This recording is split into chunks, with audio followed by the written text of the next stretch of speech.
మల్లారెడ్డి, నేను municipal commissioner Narayankhed.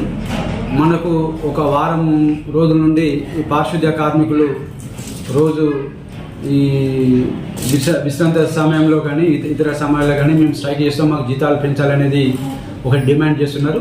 ఈ జీతాలు పెంచాలనేది కూడా మనకు ఒక పురపాలక సంఘమే కాదు, ఇది స్టేట్ లెవెల్ పాలసీ మ్యాటర్. మన దగ్గర 153 మున్సిపాలిటీలు ఉన్నాయి. 153 మున్సిపాలిటీలో కూడా సేమ్ ఒకటే జీవో వర్తిస్తుంది. ఆ జీవో ప్రకారంగా అన్ని మున్సిపాలిటీల ప్రకారం కూడా మేము ఇక్కడ వాళ్ళకు ప్రతి నెల కూడా ఫస్ట్ గవర్నమెంట్ ఎంప్లాయీ కన్నా అవుట్సోర్సింగ్ వాళ్ళకే ఫస్ట్ ప్రిఫరెన్స్ ఇచ్చుకుంటూ ఎవ్రీ మంత్ ఫస్ట్ లోపలనే వాళ్ళకు సాలరీస్ ఇవ్వడం జరుగుతుంది.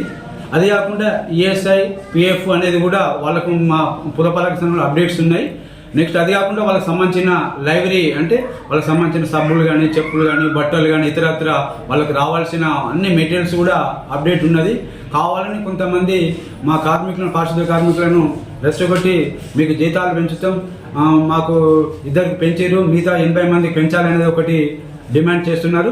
అది కాదు, ఎందుకంటే సూపర్వైజరీ స్టాఫ్ వేరే ఉంటారు, వర్కర్స్ వేరే ఉంటారు. వాళ్ళ క్వాలిఫికేషన్ ప్రకారంగా వాళ్ళకు ఇంజనీరింగ్ అయితే ఇంజనీరింగ్ వాళ్ళకు వేరే ఉంటుంది, డిప్లొమా వాళ్ళకు వేరే ఉంటుంది.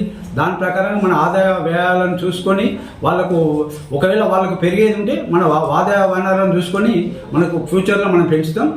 ప్రభుత్వ ప్రకారంగా మన ఇన్స్ట్రక్షన్స్ ఇస్తే దాని ప్రకారం కూడా మనం పెంచుతాం. ఇది ఎందుకంటే ఇప్పుడు మీ చట్టపరంగా ఎవరైతే ఇప్పుడు పనిచేస్తారో వాళ్ళని రెచ్చగొట్టి కానీ ఉన్న కార్మికులను కానీ వాళ్ళ విధులకు బహిష్కరిస్తే చట్ట ప్రకారం కూడా మేము వెళ్తాం. వాళ్ళని ఆల్టర్నేటివ్గా ప్రజలకు కానీ ఎవరికి కానీ టౌన్లో ఎవరికి కూడా ఇబ్బంది కాకుండా ఆల్టర్నేటివ్ అరేంజ్మెంట్స్ కూడా మేము పురపాలక సంఘం తరఫున ఏర్పాటు చేసుకుంటాం.